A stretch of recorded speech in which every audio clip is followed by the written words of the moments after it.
Hello ପିଲାମାନେ, କେମିତି ଅଛ ସମସ୍ତେ? ତ ପିଲାମାନେ, ଆଜି ଆମେ ପରୀକ୍ଷା ଦର୍ପଣ ଦେଖିବା, ଯୋଉଟା କି ଓଡ଼ିଶା ସରକାରଙ୍କ ଦ୍ୱାରା ରିଲିଜ ହେଇଯାଇଛି। ଯୋଉମାନେ ସବୁ ଏଇଥର ଦଶମ ପରୀକ୍ଷା ଦଉଛ, ସେମାନଙ୍କର ପାଇଁ ଗୋଟେ ପରୀକ୍ଷା ଦର୍ପଣ ବୋଲି ଓଡ଼ିଶା ସରକାର ରିଲିଜ କରିଛି। ତ ସେଇଟାର ଆମେ କ୍ୱେଶ୍ଚିନ୍ ଆନ୍ସର ଡିସ୍କସନ କରିବା। ଏଇ ଦେଖ, ପରୀକ୍ଷା ଦର୍ପଣ 2026। ପ୍ରଥମେ ଆମେ ଯୋଉ ସେଟ୍ 1 ଟା ଦେଖିବା। ଏଥିରେ ଏଥିରେ 5ଟା ସେଟ୍ ଅଛି। ଆମେ ଗୋଟେ ଗୋଟେ ସେଟ୍ କରିକି ସିରିଏଲରେ ଆଲୋଚନା କରିବା। ଆଉ ମୁଁ ତମମାନଙ୍କୁ ସମୟ ଦେବି ଏଇ ଯୋଉ ଆନ୍ସର ବାଛିବା ପାଇଁ। ତ ଚାଲ ଡିସ୍କସନ କରିବା।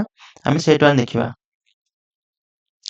ବନ୍ଦେ ଉତ୍କଳ ଜନନୀ ଗୀତଟି କେଉଁ ମସିହାରେ ଓଡ଼ିଶା ସରକାରଙ୍କ ଦ୍ୱାରା ରାଜ୍ୟ ସଙ୍ଗୀତର ମାନ୍ୟତା ଲାଭ କରିଛି? 2020, 2022, 2021, 2024। ଏହାର ସଠିକ୍ ଆନ୍ସର କଣ? ବନ୍ଦେ ଉତ୍କଳ ଜନନୀ ଗୀତଟି କେଉଁ ମସିହାରେ ଓଡ଼ିଶା ସରକାରଙ୍କ ଦ୍ୱାରା ରାଜ୍ୟ ସଙ୍ଗୀତର ମାନ୍ୟତା ଲାଭ କରିଛି? ଏହାର ସଠିକ୍ ଆନ୍ସର ହେଉଛି 2020। ପୟୋଧି ଶବ୍ଦ କେଉଁ ଅର୍ଥରେ ବ୍ୟବହାର କରାଯାଇଛି? ପୟୋଧି ଶବ୍ଦ କେଉଁ ଅର୍ଥରେ ବ୍ୟବହାର କରାଯାଇଛି? ନଦୀ, ସମୁଦ୍ର, ଢେଉ, ତଟ। ଏହାର ଠିକ୍ ଆନ୍ସର ହେଉଛି ସମୁଦ୍ର। ଭୀମଙ୍କ ସିଂହନାଦ ରଡ଼ିରେ ମାନଗୋବିନ୍ଦ କାହାକୁ କୁହାଯାଇଛି? ଭୀମ, ଶିବ, ଦୁର୍ଯ୍ୟୋଧନ, ବିଷ୍ଣୁ। ଏହାର ଠିକ୍ ଆନ୍ସର ହେଉଛି ଦୁର୍ଯ୍ୟୋଧନ। ଷୋଳଧର ଶବ୍ଦର ପ୍ରତିଶବ୍ଦ କଣ? ଷୋଳଧର ଶବ୍ଦର ପ୍ରତିଶବ୍ଦ କଣ? ଭୀମ, ବିଷ୍ଣୁ, ଶିବ, ଦୁର୍ଯ୍ୟୋଧନ। ଏହାର ଠିକ୍ ଆନ୍ସର ହେଉଛି ଶିବ। ରାଘବଙ୍କ ଲଙ୍କା ଯାତ୍ରା ଅନୁକୂଳ କେଉଁ କାବ୍ୟରୁ ଆସିଛି? ବୈଦେହୀଶ ବିଳାସ, ବିଦଗ୍ଧ ଚିନ୍ତାମଣି, ଲାବଣ୍ୟବତୀ, ପ୍ରେମ ସୁଧାନିଧି। ବୈଦେହୀଶ ବିଳାସ। ବୈଦେହୀଶ ବିଳାସ କାବ୍ୟ କେଉଁ ଆଦ୍ୟବର୍ଣ୍ଣ ନିୟମରେ ରଚିତ? କ, ବ, ଗ, ର।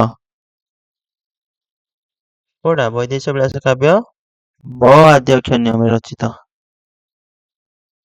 ଚିଲିକାରେ ସାୟନ୍ତନ ଦୃଶ୍ୟରେ ଚିଲିକାର କେଉଁ ସମୟ ଦୃଶ୍ୟ ବର୍ଣ୍ଣନା କରାଯାଇଛି?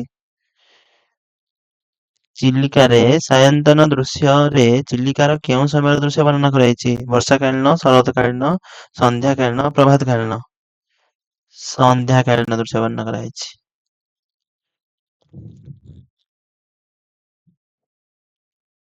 ମାତା ଯଶୋ ଦେହେ ତୁମ୍ଭେ ଆୟୁଷ୍ମାନ, ଏକଥା କେଉଁ କବିକୁ ଲକ୍ଷ୍ୟ କରି କୁହାଯାଇଛି?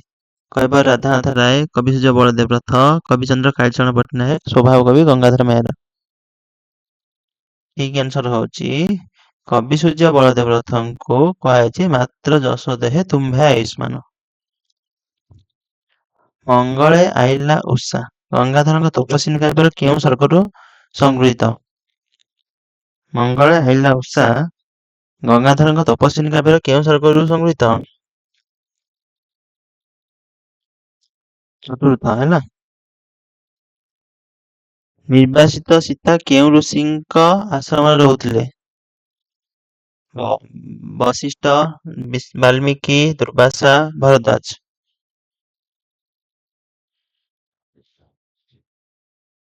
ବାଲ୍ମୀକିଙ୍କ ଆଶ୍ରମରେ ରହୁଥିଲେ।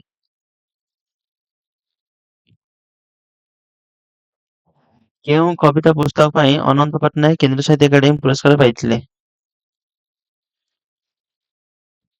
କେଉଁ କବିତା ପୁସ୍ତକ ପାଇଁ ଅନନ୍ତ ପଟ୍ଟନାୟକ କେନ୍ଦ୍ର ସାହିତ୍ୟ ଏକାଡେମୀ ପୁରସ୍କାର ପାଇଥିଲେ? ଛାଇର ଛିଟା, ରକ୍ତ ଶିଖା, ଅବାନ୍ତର, ଅଲୋଡ଼ା ଲୋଡ଼ା। ଅବାନ୍ତର ପାଇଁ। ନବଯୁଗର କେଉଁ ମାନଙ୍କୁ ଜାଗି ଉଠିବା ପାଇଁ କବି କହିଛନ୍ତି? କୃଷକ, ଶ୍ରମିକ, ତରୁଣ, ଶୋଷିତ। ତରୁଣ ମାନଙ୍କୁ ଜାଗି ଉଠିବା ପାଇଁ କହିଛନ୍ତି। ସର୍ବଂସହା ମାଟିକୁ କବି କାହା ସହିତ ତୁଳନା କରିଛନ୍ତି? ସର୍ବଂସହା ମାଟିକୁ କବି ସ୍ୱର୍ଗ, ଶକ୍ତି, ମା, ବନ୍ଧୁ, ମା ସହିତ ତୁଳନା କରିଛନ୍ତି। କାହାର ପାଦ ଧୂଳି ମୁଣ୍ଡରେ ବୋଳିବାକୁ କବିତାରେ କୁହାଯାଇଛି? ଭାରତ ମାତା ଗୁରୁ ଉତ୍କଳ ଜନନୀ ମା। ଭାରତ ମାତା। ଶାନ୍ତ କବିଙ୍କ ପୈତୃକ ଗ୍ରାମ ନାମ କଣ? ଶାନ୍ତ କବିଙ୍କ ପୈତୃକ ଗ୍ରାମର ନାମ କଣ? ଗୋପାଳପୁର, ଅଭଣା, ତାଳପଦା, ଲୁଣିଆ। ତାଳପଦା। ଶାନ୍ତ କବି ଲକ୍ଷ୍ମୀକାନ୍ତ ମହାପାତ୍ର କେଉଁ ମସିହାରେ ଗୋପୀନାଥ ସଙ୍ଗୀତ ସମାଜ ଗଠନ କରିଥିଲେ? 1921, 37, 1929, 1948। ଏହାର ସଠିକ ଆନ୍ସର ହେଉଛି 1921। ଜନ୍ମଭୂମିରେ ପ୍ରାବନ୍ଧିକଙ୍କ କେଉଁ ଭାବନା ପ୍ରକାଶ ପାଇଛି? ସର୍ବେ ଭବନ୍ତୁ ସୁଖିନଃ, ବସୁଧୈବ କୁଟୁମ୍ବକମ୍, ମାତୃବନ୍ଦନା, ଦେଶାତ୍ମବୋଧ। କଣ?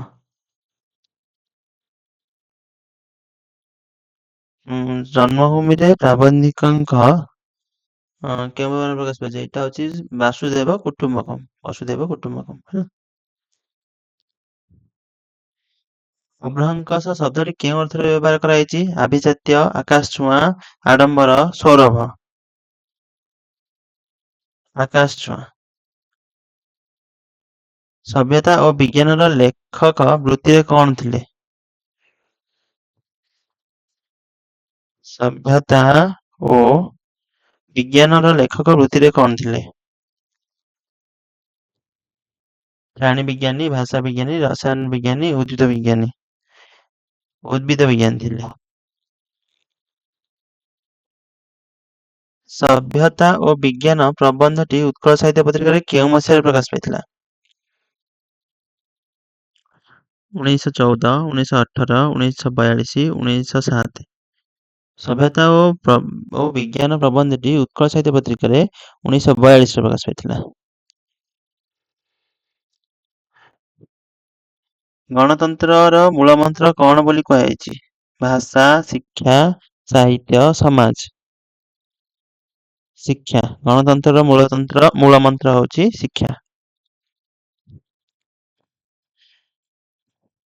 1936 ମସିହାରେ ଓଡ଼ିଶାରେ କେଉଁ ପ୍ରସିଦ୍ଧ ସହରରେ ନୂଆ ରେଳ ଷ୍ଟେସନ ତିଆରି ହୋଇଥିଲା? ପୁରୀ, ବ୍ରହ୍ମପୁର, କଟକ, ସମ୍ବଲପୁର।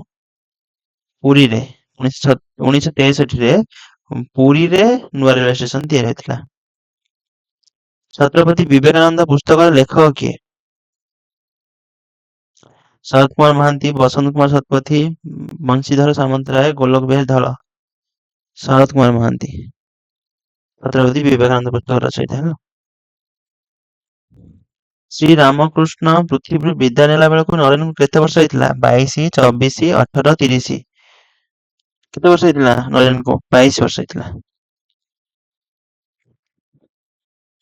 ଏମାନଙ୍କ ମଧ୍ୟରୁ କିଏ ଜଣେ ପ୍ରତିଷ୍ଠିତ ପ୍ରାବନ୍ଧିକ ଓ ରମ୍ୟ ରଚକ?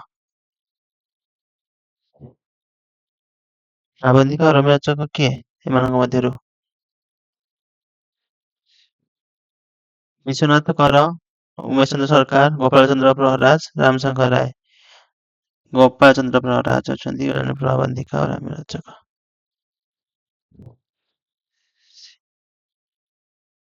କୃଷକ ସଂଗୀତର ରଚୟିତା କିଏ? ମଧୁସୂଦନ ରାଓ, ମଧୁସୂଦନ ଦାସ, ଗଙ୍ଗାଧର ମେହେର, ରାଧାନାଥ ରାୟ। କିଏ? ଗଙ୍ଗାଧର ମେହେର। ଚାକର ପିଲାଟିର ନାଁ କଣ ଥିଲା? ଚୈତନ୍ୟ। ହଠାତ୍ କିଏ ଭୋ ଭୋ ହୋଇ ଭୁକି ଉଠିଲା? ଟମି, ପପି, ମୋତି, ଡଗି। କାଳର କପୋଳ ତଳେର ଲେଖିକା କେଉଁ ସମ୍ମାନରେ ସମ୍ମାନିତ? କାଳର କୋପଳ ତଳେର ଲେଖିକା କେଉଁ ସମ୍ମାନରେ ସମ୍ମାନିତ?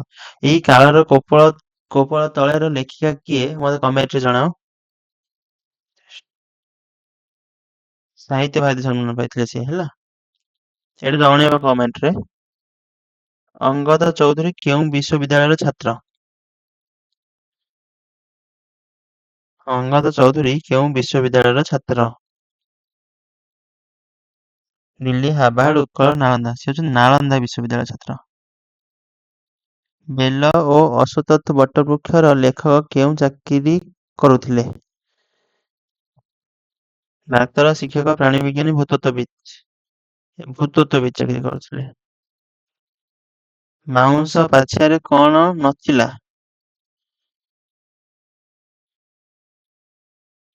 ବାସିବରା, ପକୁଡି, ଗୁଲଗୁଲା, ସିଙ୍ଗଡା ନଥିଲା ହେଲା। ଫଲ୍ଗୁ ଏକାଙ୍କିକାରେ କେଉଁ ପରିବାର କଥା କୁହାଯାଇଛି? ଫଲ୍ଗୁ ଏକାଙ୍କିକାରେ କେଉଁ ପରିବାର କଥା କୁହାଯାଇଛି? ମଧ୍ୟବିତ୍ତ, କୃଷକ, ଜମିଦାର, ଧନୀ। ମଧ୍ୟବିତ୍ତ।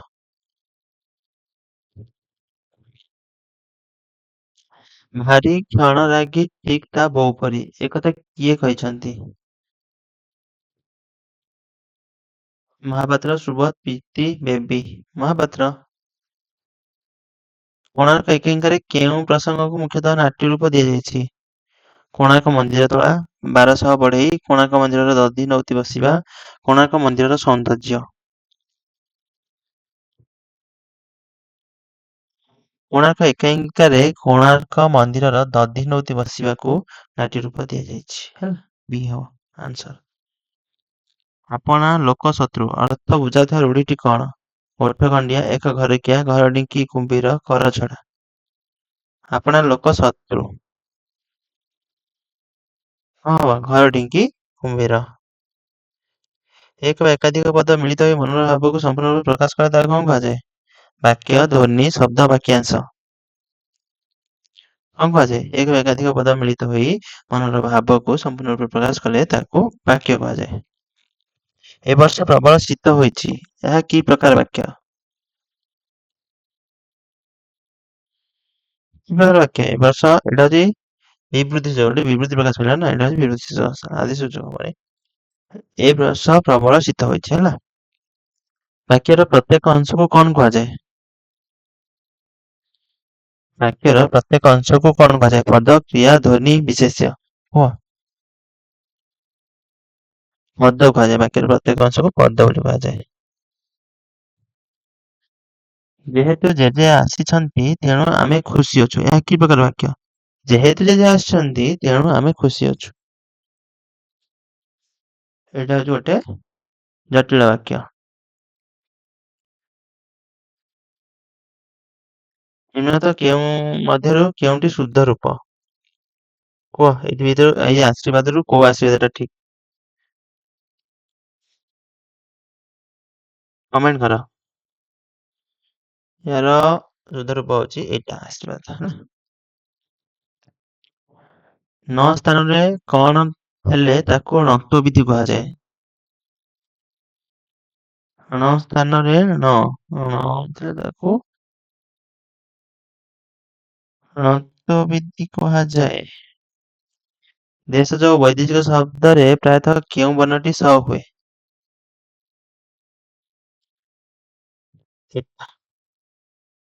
ହେଲା।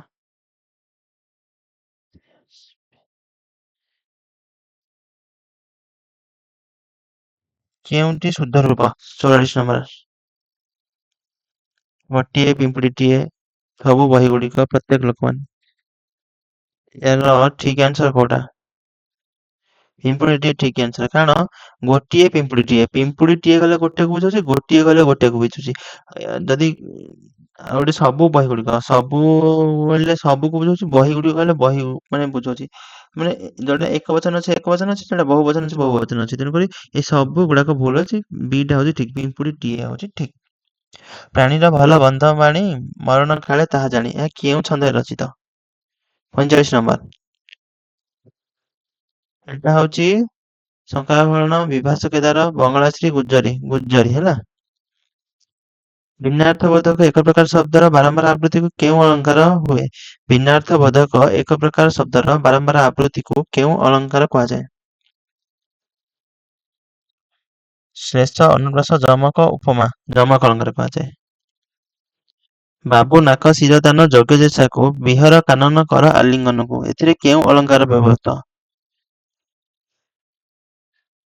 ଏଥିରେ ଶ୍ଲେଷ ଅଳଙ୍କାର। ବାଟ ଭାଙ୍ଗିବା ରୂଢିର ଅର୍ଥ କଣ? ବାଟ ଭାଙ୍ଗିବା ଅର୍ଥ ନିଜ ସୁବିଧା ଦେଖିବା। ନା ଅପେକ୍ଷା କରିବା ହବ।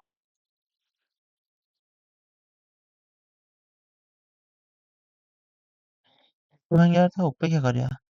ନିଜ ସୁବିଧା ଦେଖିବା ବା ଅପେକ୍ଷା କରିବା। ନିଜ ସୁବିଧା ଦେଖିବା ହବନି। ବତେଇ ଦେଲା ବୁଦ୍ଧି ମାଗି ଆଣିଲା ତିଅଣ ର ଅର୍ଥ କଣ? ଉଭୟ କ୍ଷଣସ୍ଥାୟୀ। ସଭାରେ ହାଣ୍ଡି ଭାଙ୍ଗିବା କେଉଁ ଅର୍ଥରେ ବ୍ୟବହାର ହୁଏ? ସଭାରେ ହାଣ୍ଡି ଭାଙ୍ଗିବା କେଉଁ ଅର୍ଥରେ ବ୍ୟବହାର ହୁଏ? ଅର୍ଥାତ୍ ଗୁପ୍ତ କଥା ପ୍ରଘଟ କରିବା।